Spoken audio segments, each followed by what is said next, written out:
आपको पहले इसकी जो सुपरपोजिशन की जो इक्वेशन जिसमें आपने लास्ट स्टेप में हमने ये प्लस माइनस किया ना, इस पर्टिकुलर केस के लिए आपको पहले वो इक्वेशन लिखनी पड़ेगी और अकॉर्डिंगली फिर आपको वो करना पड़ेगा। मैं अगर आपको बता पाऊं इस पे मैं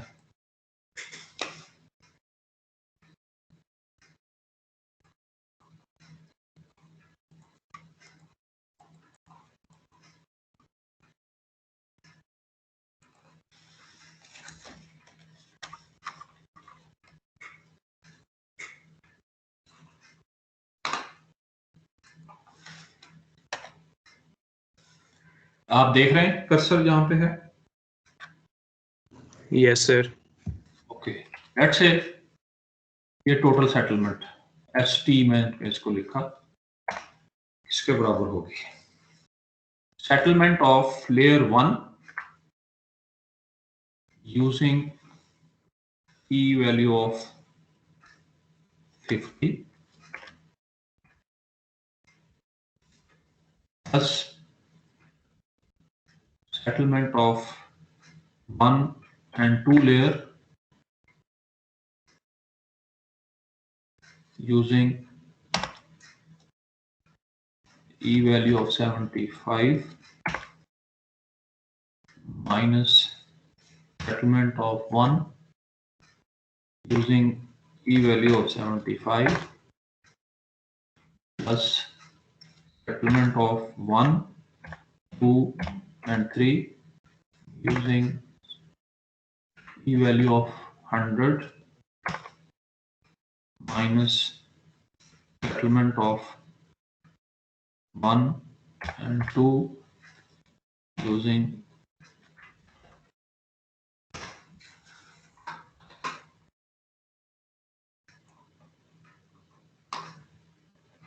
इस पे गौर करें काइंडली। ये आपकी इक्वेशन होगी।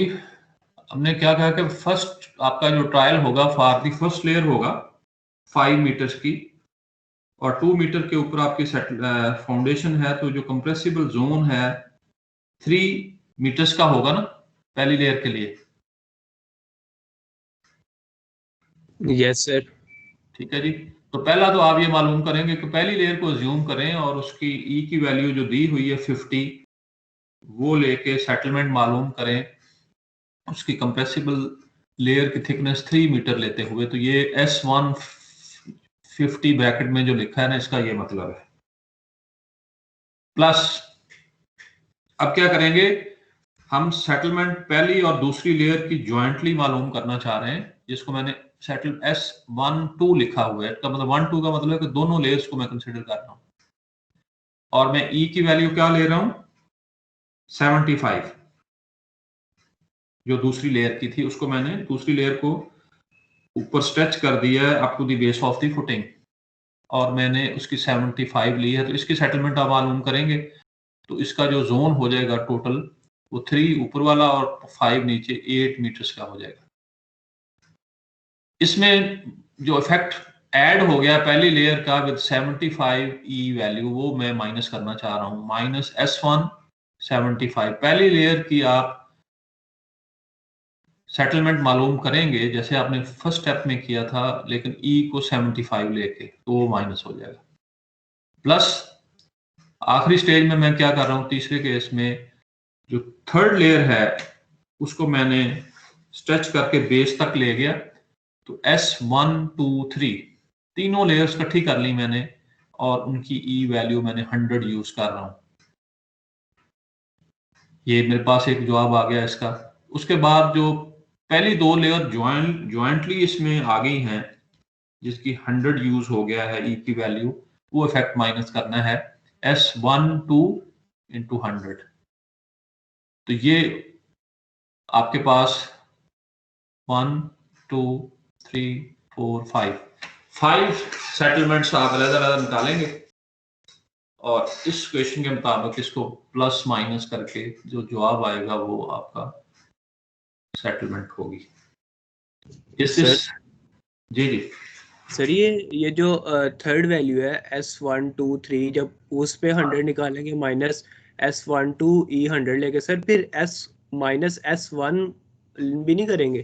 क्यों? S1 सर वो यहाँ पे हम पहले 3 लेयर का ले रहे हैं, फिर -2 लेयर का कर रहे हैं सर, फिर आप वो देखना सिंगल लेयर। 3 लेयर में जो आप ले रहे हैं, तो पहली और दूसरी लेयर जो है उसको आपने ई की 100 वैल्यू असाइन कर दी। जी सर। ठीक है, तो दोनों लेयर्स को हमने 100 असाइन कर दी है ना, तो इसीलिए माइनस भी दोनों लेयर को इकट्ठा करके 100 माइनस कर देंगे। ठीक हो गया सर। इसका मतलब बेसिकली तो ये हो जाएगा ना, जब मतलब कि S12 लेयर है, 2 लेयर्स हैं, तब हाँ हम जी, 10 मीटर्स पे वो स्ट्रेटा कंसीडर कर रहे हैं यस यस, E100 लेके। जी तो जी। सर जब हम मतलब कि एक लेयर का करेंगे, मतलब कि 5 मीटर पे स्ट्रेटा कंसीडर करेंगे 100 लेके, तो वैल्यू फिर चेंज नहीं होगी? तो सर वो मतलब कि अगर उसका भी इफेक्ट नहीं आएगा? नहीं, देखना यार, जो आप ओवर डूइंग कर रहे हैं वो साथ साथ माइनस किए जा रहे हैं। आप देखें, पहले स्टेप में आपने S1 लिया, जी ठीक है ना, सर। तो उसका 50 ले लिया, वो तो एज सच आ गया, उसका तो कोई झगड़ा ही नहीं है जी सर। ना। पहली एंट्री, दूसरी एंट्री थी S1 to 75। Ji sir. ठीक है, इसमें हमने क्या किया कि दोनों लेयर को इकट्ठा कर लिया और उसकी पहली लेयर की जो ई की वैल्यू हो वो 75 हमने ले ली। Yes sir. ठीक है ना, इसमें इस कैलकुलेशन में 175 ई की वैल्यू ऐड हो गई उसमें। जी सर। अगले स्टेप में मैंने उसको माइनस कर दिया, उसी 75 को जो मैंने दूसरे स्टेप में उसमें ऐड हो गया था, वो खत्म कर दिया ना इफेक्ट उसका। जी सर। जी सर। ठीक है, प्लस अब आप तीनों लेयर्स इकट्ठी कर दी हमने, 100 उनको असाइन कर दी। जी सर। इस स्टेप में क्या हुआ है, फर्स्ट और 2 को 100 ई की वैल्यू हमने उसमें ऐड आ गया इफेक्ट, तो वो इफेक्ट हमने माइनस कर दिया। साथ साथ हम बैलेंस करते जा रहे हैं। पहले 3 स्टेप में खाता क्लियर नहीं हो गया? Yes sir. ठीक है, ठीक है।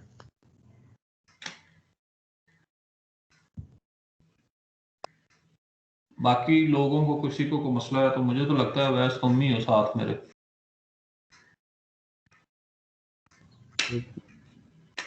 बाकी पता नहीं माइक बंद है सब।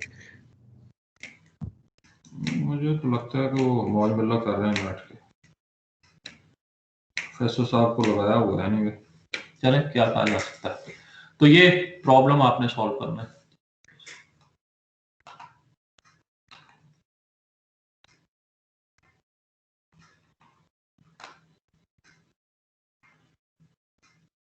जी, ये तो आपका क्या कह लें कि ये प्रोसीजर था। ये मेथड हम उसको कब अप्लाई करेंगे, when you have a cohesive soil and it's unsaturated, partially saturated जिसको हम कहेंगे। अनसैचुरेटेड से मुराद पार्शियली सैचुरेटेड मींस कि ग्राउंड वाटर टेबल नहीं है, there is some moisture content. अब आपकी दूसरी टाइप की सॉइल है जिसको हम ग्रैनुलर सॉइल कह रहे हैं, नॉर्मली सैंडी, सिल्टी, कोहेजनलेस है और वो भी अनसैचुरेटेड है। तो उसके ऊपर ये प्रोसीजर अप्लाई नहीं होगा। जो मेथड उस पे श्मिटमैन्स मेथड यूज कर सकते हैं। There are, keep in mind, there are several methods एक ही तरह के सवाल को करने के लिए। तो जो Schmertmann method is very common for sand, sandy soil के लिए ये कॉमन है। आई गेस के आप लोगों ने अंडर ग्रेजुएट लेवल पे पढ़ा होना चाहिए।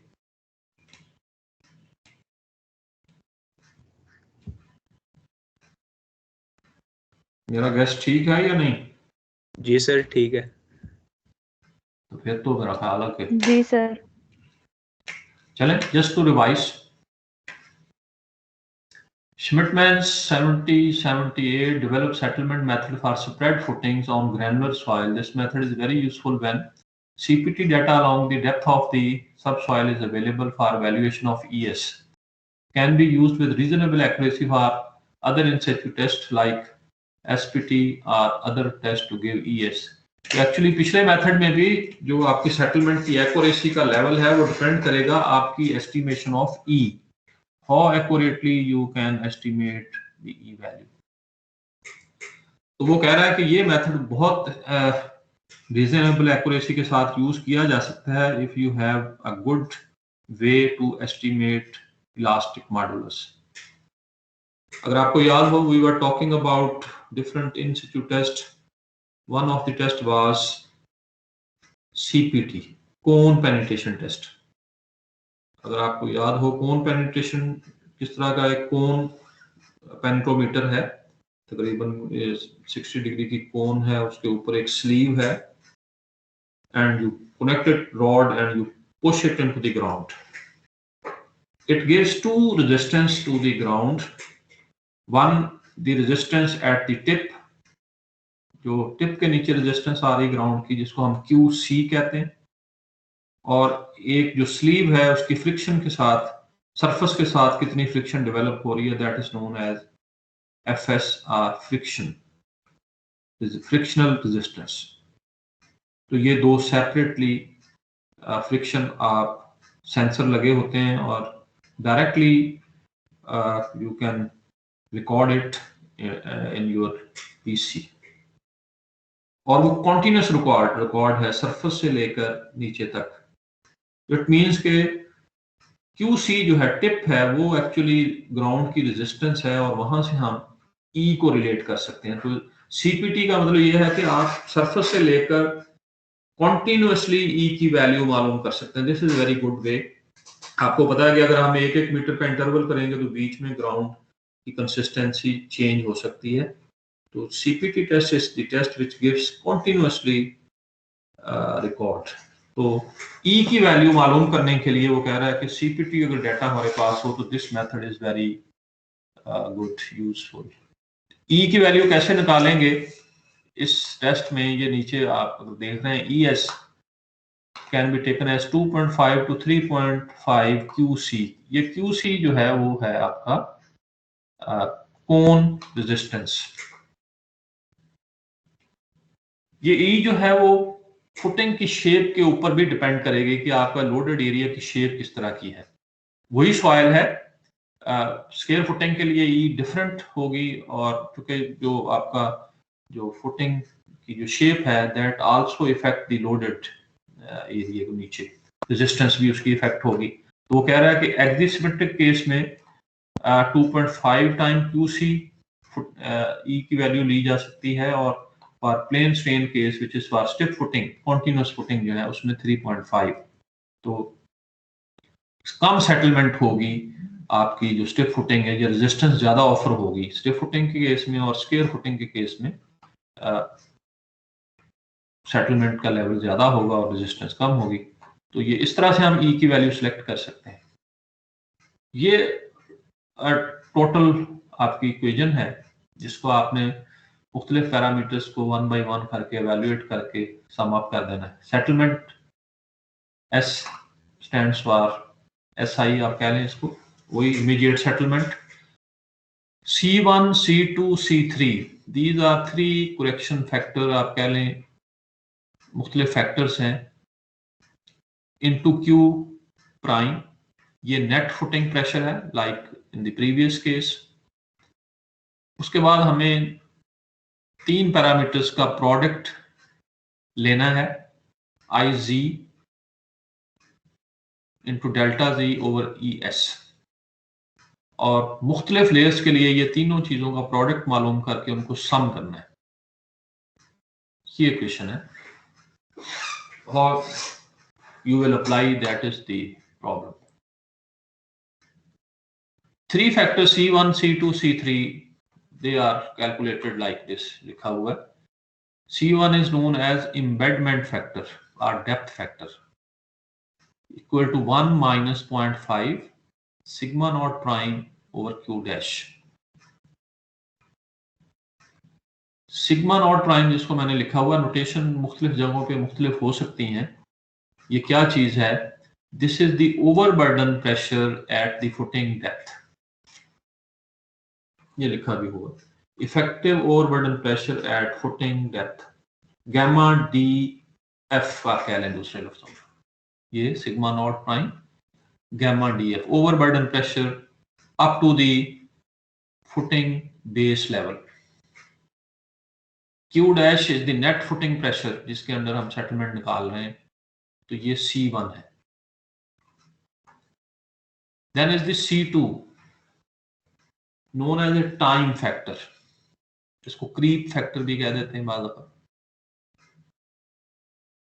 Equal to 1 + 0.2 log of t over 0.1.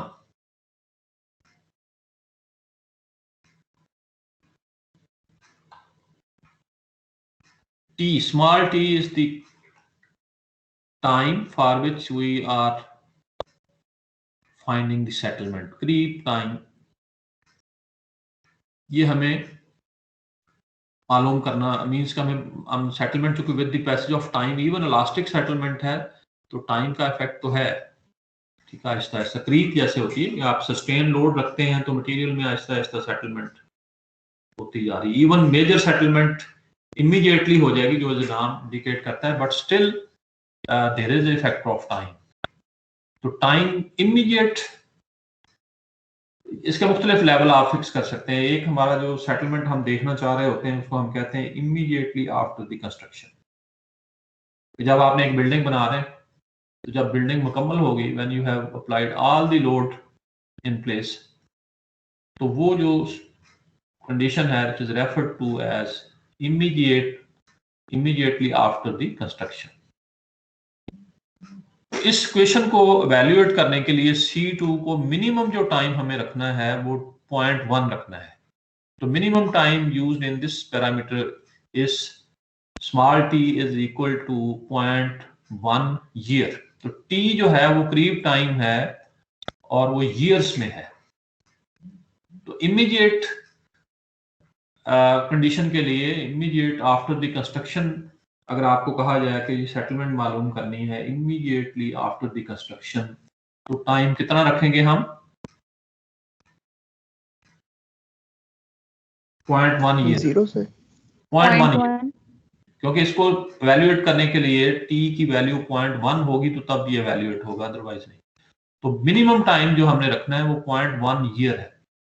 और ये इस बेस पे है कि वो जब भी आप कंस्ट्रक्शन करेंगे तो 0 टाइम तो नहीं होगा ना, लोड आपने अप्लाई कर दिया फिर आहिस्ता आहिस्ता अप्लाई हो रहा है तो कुछ टाइम तो लगना है। तो उस टाइम को 0.1 ईयर लिया हुआ है, तकरीबन 1, 1.5, 2 महीने आप कह लें। Is this clear?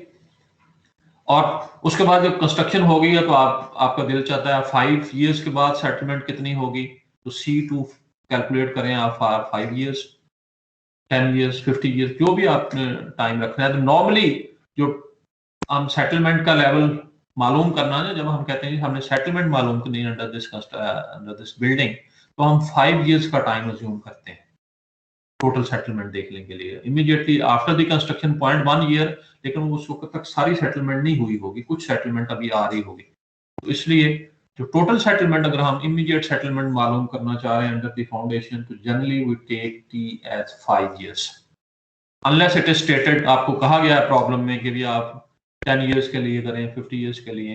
लेकिन इफ इट इज नॉट, आपको सिर्फ ये मालूम करना है कि इस फुटिंग की सेटलमेंट कितनी होगी, तो आप 5 इयर्स का टाइम ले लेंगे। C3, there is another factor C3, जिसको मैं भी अगर आपने किसी को याद हो तो BSc लेवल पे हम इसको 1 भी ले लेते हैं, ये फैक्टर उसमें नहीं था। C3 1 + 0.3 minus 0.03 L over B greater or equal to 0.73। ये उस सूरत में है अगर आपकी फुटिंग स्टिप फुटिंग आ जाए ना तो फिर इसकी जरूरत पड़ती है। जनरली आपकी स्टिप फुटिंग सॉरी रेक्टेंगुलर फुटिंग के लिए इसकी जरूरत पड़ेगी ना, ठीक है जी। तो for footing which is square footing L over B अगर 1 हो जाए तो ये C3 1 हो जाएगा। फॉर स्टिप फुटिंग भी इसकी वैल्यू हम 1 ले लेते हैं। फॉर रेक्टेंगुलर फुटिंग ये फैक्टर इसके अंदर आएगा, ठीक है जी। तो लेकिन जनरली ये फैक्टर 1 ले लेते हैं। इसका मतलब आप देखें, अगर आप मैं इसको 0.73 और इसकी वैल्यू जो वेरी करेगी एक्चुअली 0.73 से लेकर 1 तक वेरी करेगी ना, लिखा हुआ ग्रेटर आर इक्वल टू 0.73, तो इट मींस इसकी जो रेंज है दैट इज 0.73 to 1।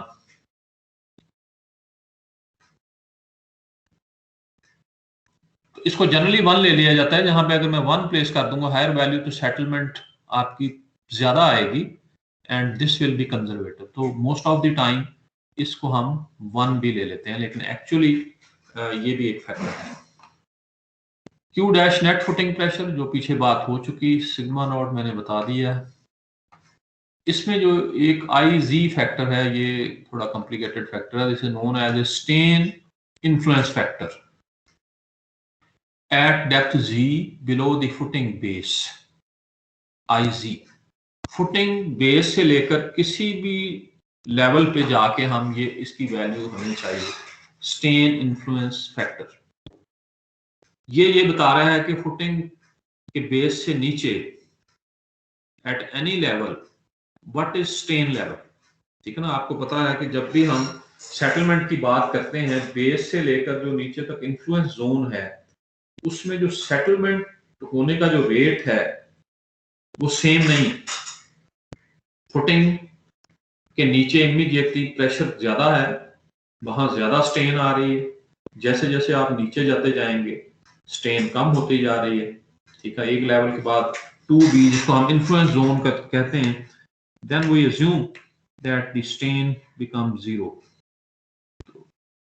तो ये स्टेन फैक्टर जो है वो इंडिकेट करेगा कि सेटलमेंट कैसे अकामुलेट हो रही है, एट विच रेट। तो ये हमें चाहिए होगा। ES is the elastic modulus, वो मैंने बता दिया कि वो आप इस तरह से मालूम करेंगे। IG कैसे मालूम करेंगे, ये है वो मसला जिसकी मैं बात कर रहा हूं। लेट्स से ये फुटिंग का बेस है, DF is the footing depth, ये बेस है। तो IG फुटिंग से नीचे लेकर, फुटिंग से बेस से शुरू होकर up to the influence zone तक इसको वेरी करेगा। ये जो आपके सामने दो स्केच नजर आ रहे हैं, this is for two type of the footing which are most common. One is the square footing and other is the strip footing. उनकी वेरिएशन बता रहा है आई की कैसे कैरी वेरी। फॉर एग्जाम्पल मैंने IG मालूम करना है, ये वाला पिछले क्वेश्चन में, just at the base of the footing, या हम कह लें कि depth below the base of the footing 0 है, और इस डेप्थ को हम ZC कह रहे हैं। फुटिंग से शुरू होकर नीचे को बढ़ रहा है ना, दिस इज ZC। तो what will be the value of ZC eight the footing base? 0। ठीक है जी, तो ये 0 लिखा हुआ है, और नीचे ये बढ़ती जा रही है in terms of B, 0.5B, 1B, 2B, 3B, 4B। ठीक है जी, ये पहले बात हो चुकी है। For square footing the influence zone of the footing is assumed to be 2B। इसका मतलब यह है कि जितनी भी सेटलमेंट हो रही है इस जोन के अंदर हो रही है स्क्वायर फुटिंग के लिए, बेस से लेकर 2B तक। नीचे अगर हो भी रही है तो हम उसको इग्नोर कर रहे हैं। तो इसका मतलब यह है कि जो स्टेन इन्फ्लुएंस फैक्टर I है, उसकी कुछ वैल्यू होगी एट द बेस, वो वेरी करेगा और फिर इधर आके 0 हो जाएगा, ये लिखा। ठीक है, तो इस तरह ये वेरी कर रहा है। तो IG for square footing it will be taken as 0.1 at the base of the footing, where ZC is 0, it is taken as 0.1.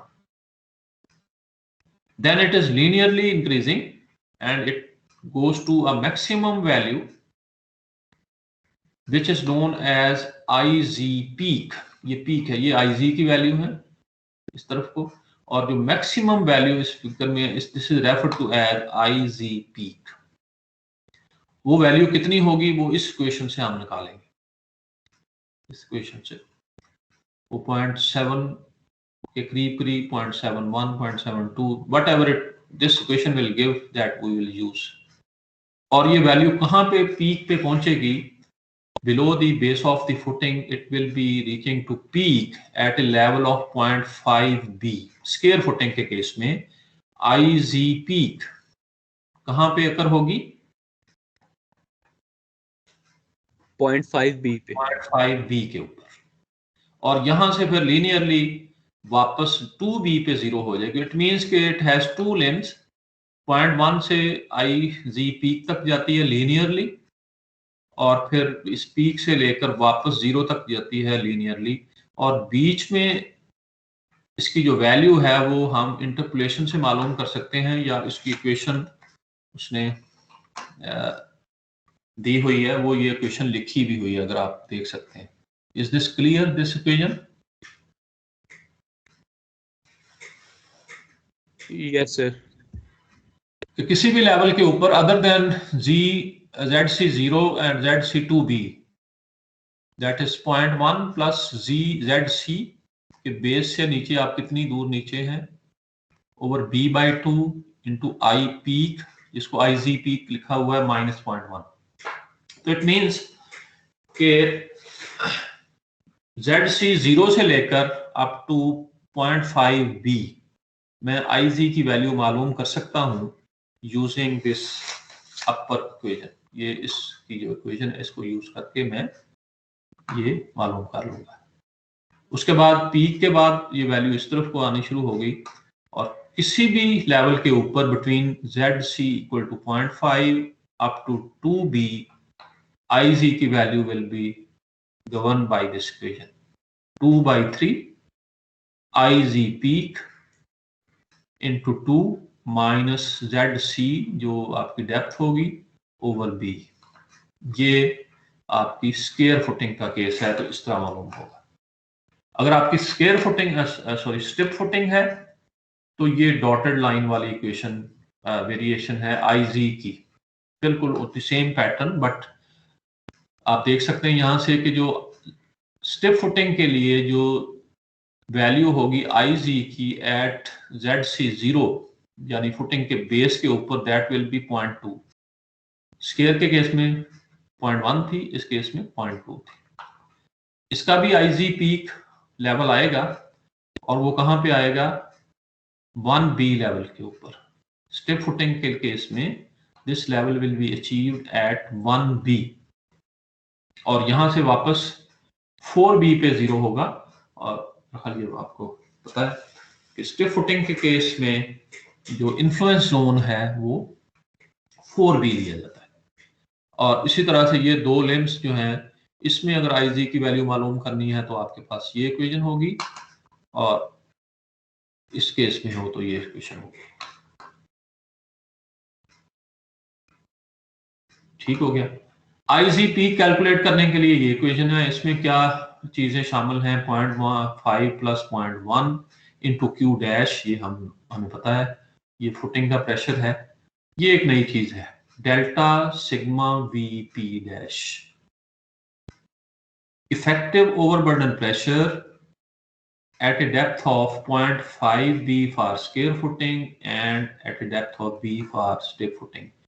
ये ओवरबर्डन प्रेशर है at the level of peak strain level, at the peak strain level। तो आपको इस problem को solve करने के लिए दो ओवरबर्डन प्रेशर की वैल्यू चाहिए होगी। आपको ओवरबर्डन प्रेशर चाहिए at the base level of the foundation, जो पीछे हमें C1 के लिए चाहिए था। तो आप ओवरबर्डन गैमा DF जिसको हम कहते हैं, और दूसरा हमें ओवरबर्डन प्रेशर चाहिए at the peak strain level. Square footing का अगर केस हो तो क्या लेवल बनेगा इसका, सिग्मा डेल्टा सिग्मा VP जिसको लिखा है, that will be gamma DF footing के बेस तक प्लस 0.5B इंटू गैमा। ये अगर आप लिख रहे हैं, सुन रहे हैं, तो स्केयर फुटिंग के केस में ये वाली जो चीज है ना, सिग्मा VP जिसको वो लिख रहा है, ये नोटेशन एक ही चीज है। ये डेल्टा भी साथ लिखना चाहिए था। तो गैमा DF जितना आपके पास आ रहा है यहां तक प्लस 0.5B इंटू गैमा, इस लेवल पे चाहिए। और अगर स्टिफ फुटिंग है तो gamma DF plus 1B into gamma. तो ये इस तरह से IP कैलकुलेट करें।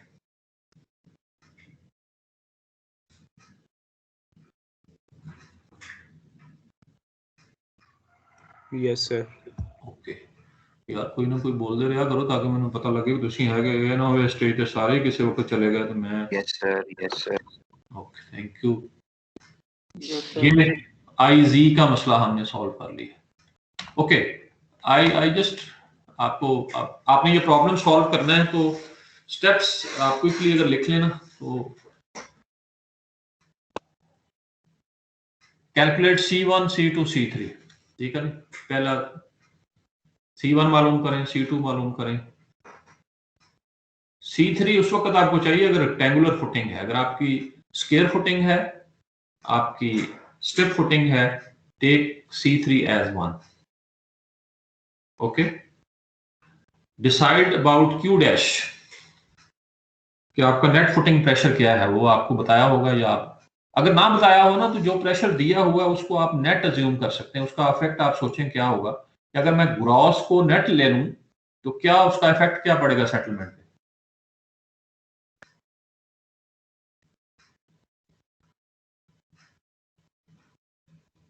क्यों भी वैस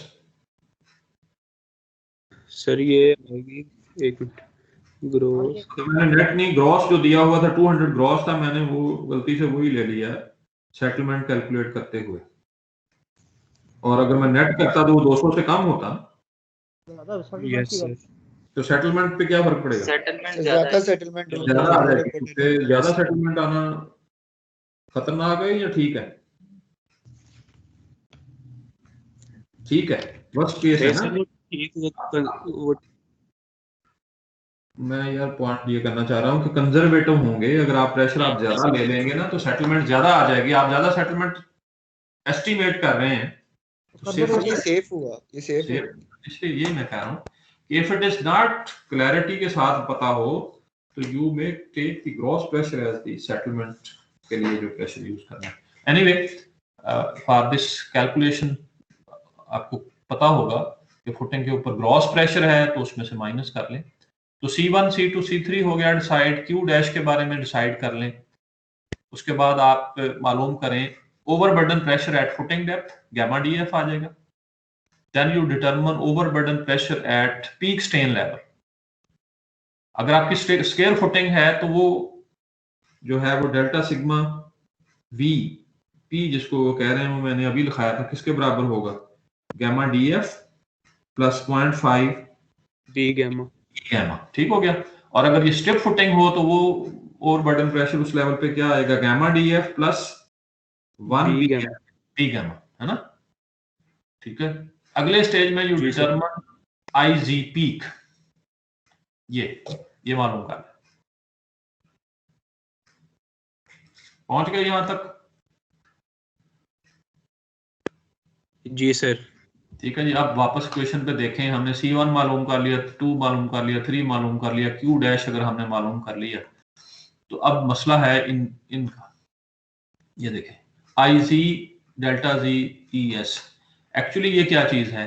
एक्चुअली इस फिगर से हम देख सकते हैं कि क्या चीज है कि ये देखें IG चूंकि चेंज हो रहा है तो ये IG E भी चेंज हो सकता है लेयर्स में, थिकनेस भी चेंज हो सकती है। इसमें एक चीज मैंने बता नहीं सका, ये डेल्टा Z क्या चीज है? ये इंडिविजुअल लेयर्स की थिकनेस है। फॉर एग्जांपल यहाँ पे 3 लेयर्स हैं, यहाँ तक एक लेयर है, दूसरी लेयर है, तीसरी लेयर है, चौथी लेयर है। तो इंडिविजुअल लेयर की जो थिकनेस है वो डेल्टा Z है, ये वाली। ये वेरी कर सकती है, IG हर लेयर का वेरी करेगा, ES वेरी कर सकता है, तो इसलिए इसको हर लेयर के लिए अलग कैलकुलेट करके जमा करना पड़ेगा। ठीक है जी। तो इट मीन्स के अगर आपकी स्क्वायर फुटिंग है तो 0 से लेकर 2B तक आपके पास लेयर्स का पता होना चाहिए, या आप, और वो लेयर्स किस बेस पे बनेंगी? वो बनेगी based on E value, soil की जो कंसिस्टेंसी है, रेजिस्टेंस है, उसकी बेस के ऊपर होगा। तो ये हमें फैक्टर कैलकुलेट करना है। इस क्वेश्चन एग्जांपल को अगर हम देखें तो you may get some idea. The figure shows the result of CPT sounding at a site. The subsoil at the site consists of young, normally consolidated sand with interbedded silt. The groundwater table is at 2 meters below the surface. Water table की उसने value notation बताई हुई है। A step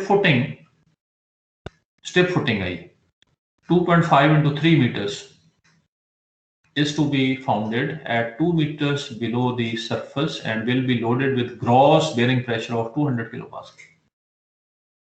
Compute the settlement of the footing number 1 soon after the construction.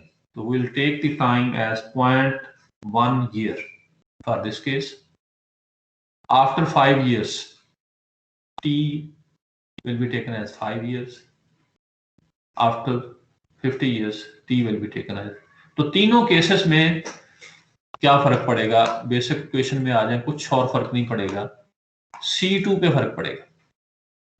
C2 ये देख, yes sir. पहले case के लिए C2 क्या है, दूसरे के लिए क्या है, तीसरे के लिए बाकी सारी चीजें होंगी। एक केस जब आप मालूम कर लेंगे तो उसमें C2 की वैल्यू पहले केस में 0.1, दूसरे में 5, तीसरे में 50 रख के जवाब आ जाए। तो एक ही केस को सॉल्व करना मसला है, बाकी तो साथ ही हो जाएंगे। अच्छा ओके, ये आप देख सकते हैं, ये ग्राउंड का लेवल है। 2 मीटर के नीचे फुटिंग प्लेस हुई है, फुटिंग की विड्थ 2.5 मीटर्स है। फुटिंग के बेस के लेवल के ऊपर ही वाटर टेबल आइडेंटिफाई किया हुआ है। गैमा 17 किलोमीटर पर metre cube above the base of the footing. Water table से ऊपर वो कह रहा है वो 17 ले लें, और वाटर टेबल से नीचे गैमा 20 है, मीन्स ये सैचुरेटेड है, और ऊपर वाला बल्क है। ये गैमा भी दिया हुआ है। अब मसला ये आ गया कि स्ट्रिप फुटिंग है, तो फुटिंग का डायमेंशन है 2.5। फुटिंग से नीचे कितना जोन बनेगा इसका इन्फ्लुएंस जोन? 10 मीटर से, ठीक हो गया, 10 मीटर। तो 2 मीटर फुटिंग नीचे है, 10 मीटर नीचे है, तो टोटल जो आपका ग्राउंड इफेक्ट होगा ग्राउंड सरफेस से लेकर वो 12 मीटर तक हमें डाटा चाहिए। उसने कहा है कि ये सीपीटी का रिजल्ट दिए हुए, ये जो जिग जैग लाइन लगी हुई है ना, ये क्या चीज है? कोन बेयरिंग क्यूसी, किलोग्राम पर सेंटीमीटर स्क्वायर। क्यूसी की वैल्यू है ये वाली, ये जैसे जिग जिग करती आ रही है, ये क्यूसी ऐसे चेंज हो रही है। आप देख सकते हैं कि जहां से ग्राउंड थोड़ा सा वीक होता है वो पीछे आ जाती है, फिर आगे आगे आगे। तो ये अपने 16 मीटर तक आपके पास क्यूसी का प्लॉट है, लेकिन आपका इंटरेस्ट जो है वो 12 मीटर तक है, तो हमें 12 मीटर का डाटा वही देखना है। अब इसमें हमने लेयर्स बनानी है। आप देखें ना, आप देख सकते हैं जहां क्यूसी की वैल्यू कम है वहां ई कम है, बढ़ रही है, ज्यादा हो रही है, तो ई को रिलेट किया हुआ है विद दिस क्यूसी। पीछे मैंने बता दिया कि स्टिफ फुटिंग के केस में क्यूसी ई की वैल्यू हम कैसे लेंगे? 3.5 इंटू क्यूसी। Yes sir. हो गया। अब उसने लेयर्स कैसे की हुई हैं वो आप यहाँ गौर से देखें। ये फुटिंग का लेवल है, ये 2 मीटर है, जहां पे ये फुटिंग रखी हुई है 2 मीटर, ये 4 मीटर तक है, ये 3 मीटर का लेवल है। आप इसको गौर से देखें, 2 मीटर तक ये जिग जैग करते हुए, ये जो उसने स्ट्रेट लाइन लगाई हुई है, उसने जिग जैग एक्चुअल वैल्यूज हैं उसको एवरेज कर लिया। फुटिंग के बेस तक जो वैल्यू है ना वो बहुत ही कम आ रही है, और वो हमें चाहिए भी नहीं। फुटिंग के बेस से नीचे हमने लेयर्स बनानी है। ये लेयर नंबर 1 देखें, 2 मीटर से 3 मीटर। 2 मीटर ये है फुटिंग का बेस, और 3 मीटर ये है।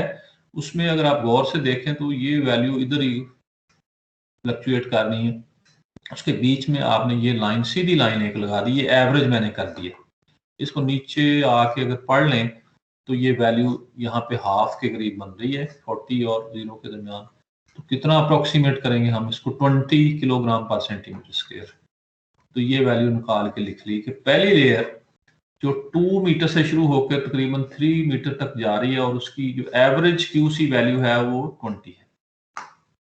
उसके बाद 3 मीटर से लेकर 5 मीटर, 5 मीटर, तो ये वैल्यू देखें, ये उसको एक जैसी है तो उसने ये लाइन लगा दी। उसके बाद 5 से 6 मीटर ये लेयर एक अप्रोक्सीमेट कर ली, ठीक है। 6 से 7 ये कर ली, 7 से 8 ये हो गई, 8 9 ये हो गई, 9 से 12 तक ये हो गई। तो ये आप अपने लेवल पे देख लीजिएगा गौर से, ये अप्रोक्सीमेट किए और ये हमने करनी है, आपने करनी है, थोड़ा बहुत फर्क कर सकते हैं। तो ये लेयर्स उसने बना ली हैं अप टू 12 मीटर, 7 लेयर्स बन गई। और लेयर कहाँ से शुरू होती है और कहाँ तक जा रही है? पहली लेयर 2 से 3 मीटर्स तक, 1 मीटर की, 3 to 5 metre, 5 to 6 metre, 6 to 7 metre, 7 to 8 metre, 8 to 9 metre, और आखिरी लेयर जो है वो 9 से 12 मीटर, 3 मीटर्स की है, और ये उसकी ई की वैल्यू है। सॉरी, क्यूसी की वैल्यू। क्यूसी की वैल्यू आ गई तो हम हर लेयर की ई की वैल्यू मालूम कर सकते हैं। वो कह रहा है 3.5 क्यूसी लेयर। जी सर। जी हो गया। अब इसको आगे लेके आप इस प्रॉब्लम को सॉल्व कर सकते हैं। अब तो मैंने आपको स्टेप्स कुछ बता दिए कि C1, C2, C3 मालूम करें, Q डैश मालूम करें, I पीक मालूम कर लें, और उसके बाद यहां पे आ जाएं।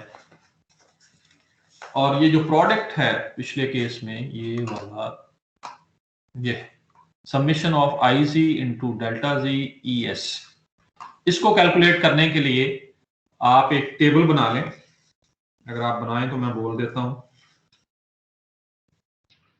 टेबल का पहला कॉलम होगा लेयर नंबर, जैसे इसने भी लिखा हुआ। इसी टेबल को मैं कह दूंगा आप आगे एक्सटेंड कर लें, कॉलम ऐड करते जाएं इसमें। चलें ऐसे ही कर लें। पहला हो गया layer number, depth 2 to 3 metres, 3 to 5 metres. इसके बीच में एक कॉलम आप ऐड कर लें H या डेल्टा Z, सॉरी, हम इसके साथ कंसिस्टेंट रहने के लिए ये delta Z, thickness of individual layer, delta Z। तो ये डेप्थ के बाद 2 to 3 मीटर यहां पे एक ऐड करें कॉलम डेल्टा Z।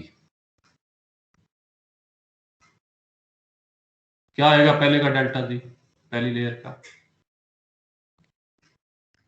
1, ठीक है जी। 2 लाइक दिस। QC ये ऐसे अप्रोक्सीमेट कर लिया फिगर से, ये कॉलम ऐसे ही रहेगा। अगला कॉलम ऐड करें ES,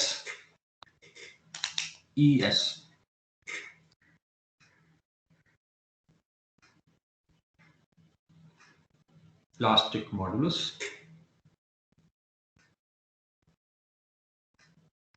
और बेहतर यह है कि इसके यूनिट कर लें आप किलो पास्कल में। ठीक है जी। किलो पास्कल में कैसे होंगे? 20 इंटू 3.5, ठीक है जी, इंटू 100 किलो पास्कल।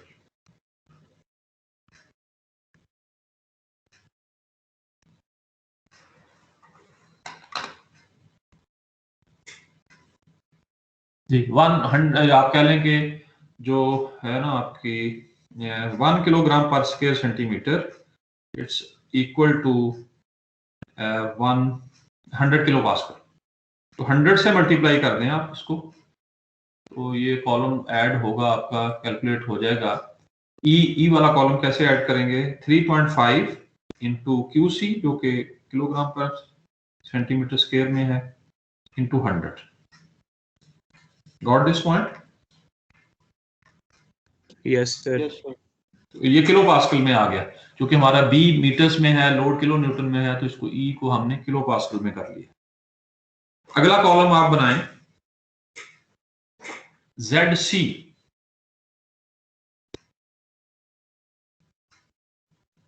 ये क्या चीज है? ZC हमारा है depth from the base of the footing up to the centre of each layer, ये ZC है। पहली लेयर के लिए ZC की वैल्यू मुझे बताएं क्या होगी? फुटिंग के बेस से लेकर उस लेयर के सेंटर तक, वो ZC है। 0.5, ठीक है ना। 1 मीटर की लेयर है और बेस के साथ शुरू हो रही है, तो 0.5 होगी। दूसरी लेयर जो 2 मीटर की है, बेस से लेकर दूसरी लेयर के सेंटर तक का जो डिस्टेंस है वो कितना होगा? 2.5। क्यों? 2 मीटर्स। 2 होगी। 2 हो गया ना यार। बेस आपका रेफरेंस है फुटिंग का, और जिस लेयर की बात हो रही है उसके सेंटर तक। पहली लेयर 1 मीटर की है, दूसरी लेयर 2 मीटर की है, तो उसका आधा कर लेंगे तो 1 मीटर उसका हो गया, 1 मीटर ऊपर वाला हो गया, तो 2 मीटर हो गया। थर्ड, जितनी लेयर की थिकनेस है उसमें आगे में ऐड होती जाएगी, बस सिंपल सी बात है। Yes sir. The 4 meters. नहीं 3.5 meters. 3.5 ही। फोर्थ लेयर, 1-1 मीटर वाली लेयर में तो 1-1 मीटर ऐड होता जाएगा। 4.5. 4.5, 5.5, 6.5,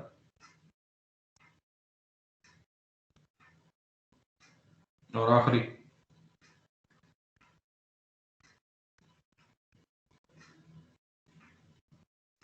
6.5 में आधा ऐड करें, 7 पे पहुंच गए, उसके बाद अगली लेयर 3 मीटर की, आधा और ऐड कर लें, सर 8.5 आएगी। 8.5। 8.5.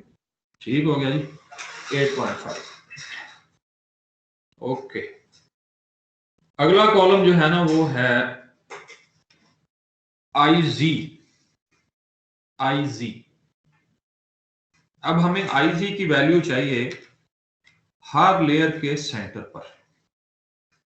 ये थोड़ा मुश्किल काम है, इसमें थोड़ा सा यही कंसेप्चुअल काम है कि हर लेयर के, जहां पे जेड सी हमने लिख दिया ना, जेड सी 0.5 2 3.5 हर लेयर का, वो आपके सामने लिखा है। इस लेवल के ऊपर हमें आईजी की वैल्यू चाहिए। कैसे मालूम करेंगे, कोई बता सकता है? ये स्टिफ फुटिंग है,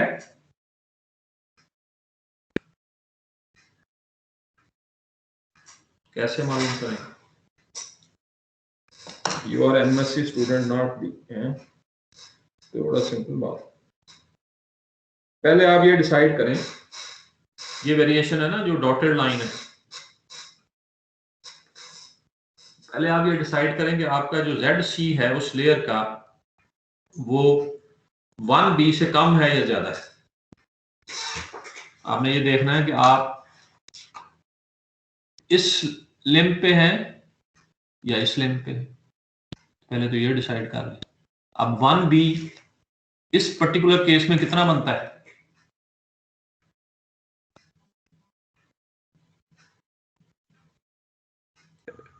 यार 1b का नहीं पता आपको, इसमें कितना है? 1b बताया हुआ 2.5। 2.5 यस सर। हाँ, तो जहां तक आपका जेड सी की वैल्यू 2.5 से कम है, आप ऊपर होंगे ना उससे, यस सर। तो इसका मतलब आप इस लाइन में होंगे, ये वाले। तो इस लाइन की इक्वेशन यूज करते हुए आईजी मालूम कर ले, ये वाला। Can see movement of the cursor कि नहीं? जी सर। इस इक्वेशन को यूज करें और आईजी की वैल्यू कैलकुलेट करें। आप यहां से मार्क कर सकते हैं पहली लेयर और दूसरी लेयर का जो जेड सी है वो 2.5 से कम है, तो इट मींस कि पहली दो लेयर्स की जो वैल्यू है आईजी की इस इक्वेशन से कैलकुलेट होंगी। तीसरी लेयर का आईजी 3.5 है, वो आपने ये लेवल क्रॉस कर लिया, आप इस लाइन पे आ गए, तो उसके लिए आप ये इक्वेशन यूज करें। तो काइंडली आईजी की वैल्यू मालूम करके मुझे बताइए, पहली लेयर के लिए, दूसरी लेयर के लिए, and so on.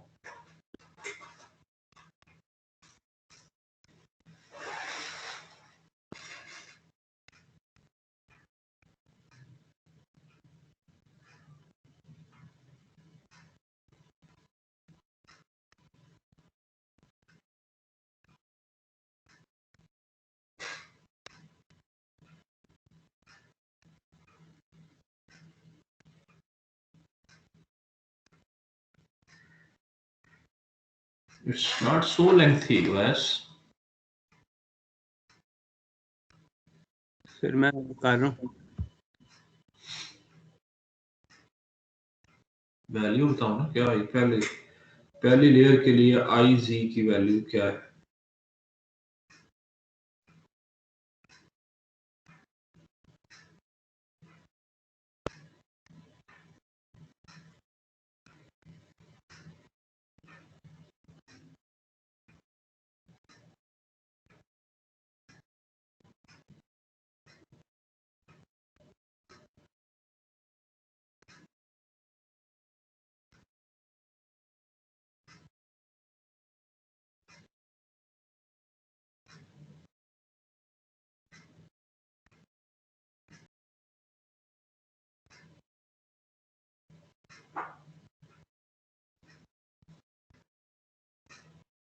If you are not getting please ask me, और आगे चलें, खत्म करें। ये इतनी देर तो नहीं लगनी थी। ये इक्वेशन आपके सामने है।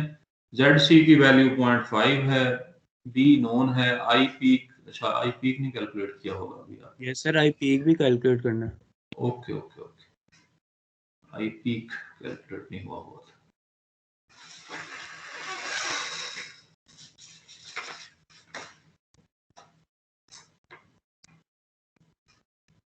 सर ये काइंडली क्वेश्चन दिखाइएगा 1 minute.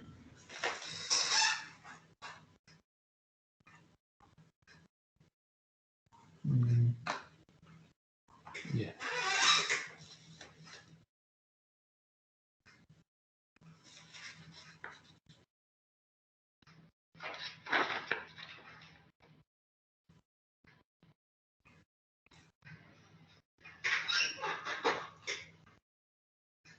Overburden pressure footing level के ऊपर 34 किलो पास्कल आ जाएगा, और overburden pressure at peak strain level 17 into 2 gamma DF plus 20 minus 9.88 gamma submerge use करेंगे into 2.5, that will be 59 kilo pascal.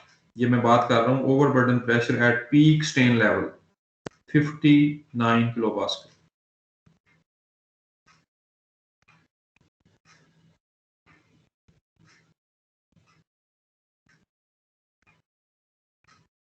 और IZ पीक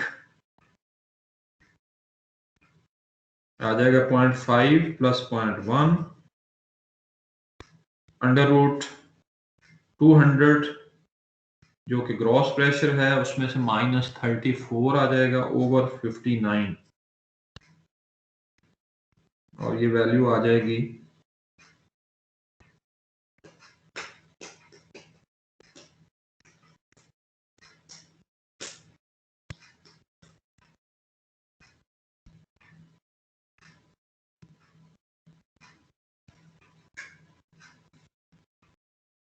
आयशा मौजूद है? जी सर, जी सर। अच्छा सॉरी, आपको नो सर। अगर आपके पास कुछ है इनको कहने के लिए? सर वो ज्योटेक इन्वेस्टिगेशन की रिपोर्ट के कंटेंट्स का बताना था और इनसे पूछना था कि उन्होंने डाटा कलेक्ट कर लिया। चलें मैं साहब ये 5-7 मिनट में मैं खुद कर देता हूँ, फिर आप थोड़ी देर कर लें। ठीक है सर, थैंक यू सर। यार बात को खत्म करें ना भाई साहब, कोई नहीं सर अभी ये तक ना ICP कैलकुलेट हो सकी। सॉरी मैंने तो आपको बता दिया, सारा कुछ तो बता दिया, फिर भी नहीं हुआ। सर 0.67 आ रही है शायद। जो आपने किया शायद क्यों यस कह सर, रहे 0.67 आ रही है एग्जैक्ट। हैं? 0.67 Yes. 0.666 एग्जैक्टली, और 0.67 ठीक है। Yes sir. चलें अब IZ पीक आ गया तो आ जाएं उधर IC के ऊपर, IZ के ऊपर पहली लेयर के लिए। पहली लेयर का IZ हमें कैलकुलेट करना है, तो